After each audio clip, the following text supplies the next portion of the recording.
Hi everybody.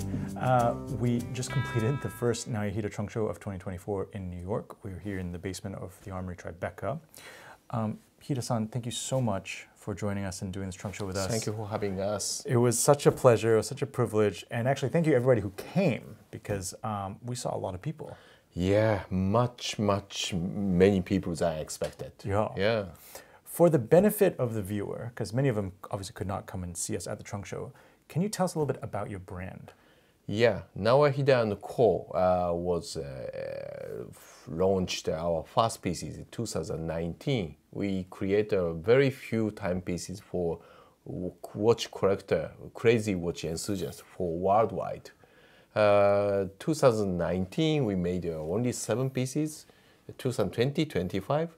2021 we made 40 pieces, and 2022 we made 70, and last year we made 100. Wow. 7 references. Then this year we probably made a 100 piece and with 8 references. The theme of your brand is what? Like, what is the main kind of direction of your brand? Our watch concept is making a very classic style watches with a modern cutting edge technologies, manufacturing technique, and combine very traditional handmade, hand engraving, hand finish techniques. Well, the pieces are beautiful. I've been a customer of yours for many years, just for the sake of the viewers out there. You have models from the previous collection. Some have carried over. Yep. I'll link in the description if you'd like to see last year's video about those models. But you also have some new releases. Yes. Can you tell us a little bit about the new releases? Yes. This year we introduced 4 new models. First one is a Type 1 D2, which is our first full gold watches. Case is made of 18 karat yellow gold. The crown and of course back also made of gold. And the dial, it looks like a similar or same as a previous Type 1D, but it's not same. We introduced a newly dial finishing technique named friction silver plated. It's a very old technique of a dial decoration, hand finished plating finish. And it gives you a sort of soft matte finish. Yes, a little bit much warmer and creamy finish compared to a previous Type 1D. I see. Yeah. And the numerals are a little different from before. Yes, stainless version is when I designed this gold model, I tried to insert the stainless steel dial. But when the dial index is sometimes weaker than bezel because the gold hands and gold bezel is so strong. Therefore, we decided a little bit wider and bolder Arabic numerals. I think it matches well because the gold is noticeably brighter than the steel and the blued steel. I mean, one interesting thing is the gold hands show the shape of the hands much more than the blue ones. And what about this? This is a Type 1 D3, our gold watches, another gold watch. Of course, it looks like very similar as a Type 1 D2, but this one is a gold case and special dial and engraving, case side engraving, done by Kano-san, our master engraver. He engraved Art Deco inspired wave and fountain motif. So it sort of comes out this way. Exactly, for each case side.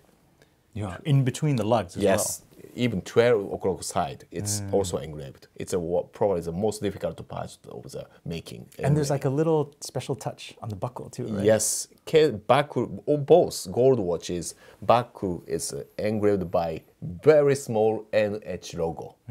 Yeah. I noticed also there's a little something special about the minutes track. Yes, both gold watch has a very special minutes track is available. It's drilled, make a 60 hole, and we made a very small tiny pin. It's bread shaped pin, and we install from a backside to make a gold dot. Maybe if you have a loop, please carefully look at it. Yeah, so it looks like a little half globe. Yes. You'll be surprised. Yeah. It's subtle, but you really notice it because it kind of glows a little bit. And the next one is a Type 3 B1. This is our first extended version of the Type 3 moon phase watch. This one has our first rose gold bezel and the rose gold leaf hand. And also the moon phase disc is made of lapis lazuli. Because I love lapis lazuli. It looks like a small galaxy on the surface. I try to combine the yellow gold hand engraved face on top of lapis lazuli. Why did you pick lapis? It looks like a small galaxy. It's an inclusion is something gold color. Yeah. And also I love lapis lazuli long time. Therefore I choose. Yeah. It's interesting. You're very careful about straps. Like every strap is very specifically matched to the watch. This year all of U4 watches has a new leather strap. This Type 1 D2 has a bridal leather. This D3 has a Borinka leather. It's something a revival of a famous Russian reindeer.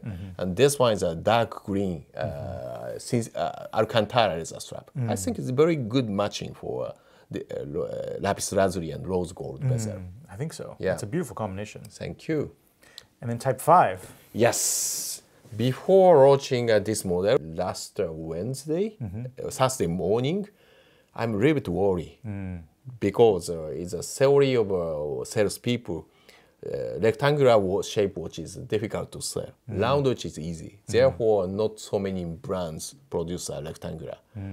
But after we launched this model, it's a good surprise. So many people loved I think it might be the most popular one. I was surprised, but I think it might be the most popular one. Yeah. It was even more popular than the moon phase, which was last year's. Yeah. Maybe because design, balance, and also the very strong curved sapphire crystal. Yeah. Tell us about the crystal. Tell us about how you make that. I love 1930s, 50s rectangular watches made by many great maisons, Swiss maisons. They have all beautifully cut glass. It's beautiful, but sometimes the cut glass has not perfect transparency, also pretty fragile. Sometimes if you hit the glass with the edgy products, it makes scratches or sometimes cracks. Therefore, I just try to making these very rich, strong curved glass by a latest generation sapphire crystal. I have discussed with the sapphire crystal supplier several times meeting about these shape.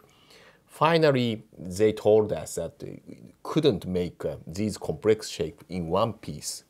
Therefore, we made two components for one 3D shape sapphire crystal. We made a frame-shaped bottom part, and we add the curved part sapphire crystal on top of it.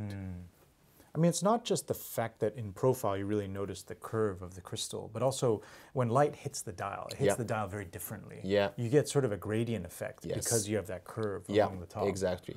Yeah, it's a really fun watch to wear and look at from different angles. Yes. And the case shape, what was that inspired by? Yeah, also Art Deco style case. But we tried to making something small facet and angled bezel. Also, try to making the same width of the leather strap as the previous one, which is you can exchange the leather strap as you like. Also, I tried to making a bigger crown as much as possible because one was our signature detail, and of course case back. This is a watch has our first see-through case back. You can see the rectangular movement. I love a matching movement, case and the movement. Therefore, we spend a lot of time to develop the newly developed movement, exactly same shape as our case. So I'm very proud to show you this latest product. Yeah, it's especially nice to have a rectangular movement fitting into a rectangular watch rather than a round movement in a rectangular watch. Fantastic. Well, thank you for that explanation. Thank you. So if you want to get a Naoya watch, there's two ways. One is you can get it through Naoya himself, and the other is you can get it through the Armoury. Now, Hida-san, if someone wants to get a watch from you, what is the process? Our order application site, via website, will be open the 13th to 16th May. 10 a.m. Tokyo time, closing time also 10 a.m. of 16th May. You end user would chance just need mention some comment why you choose and what kind of work that you are. Also, if you have some SNS account, you please let us know.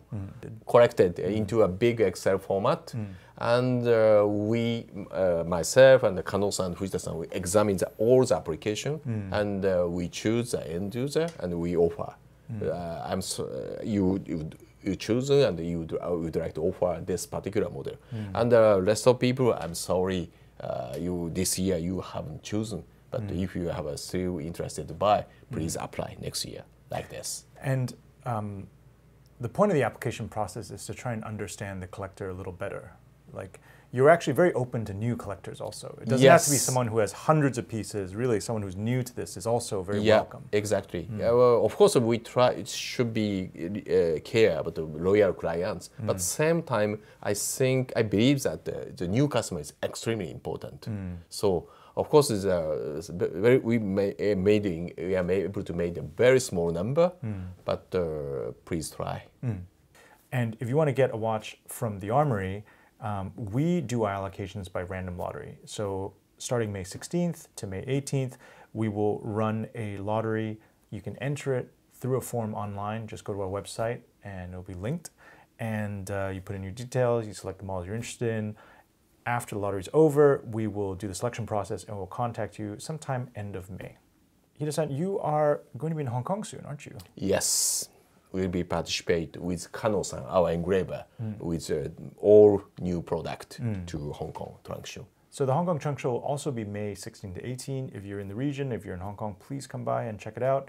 If you'd like to make an appointment to see Hida-san, I'll leave a link in the description. You can just contact the Hong Kong store about it. All right, Hida-san, thank you so much for your hard work. Thank you. The pieces are amazing. I'm so happy about the response. I'm so happy for everyone coming to see us. And see you soon. That's it for now. Thanks for watching. Thank you.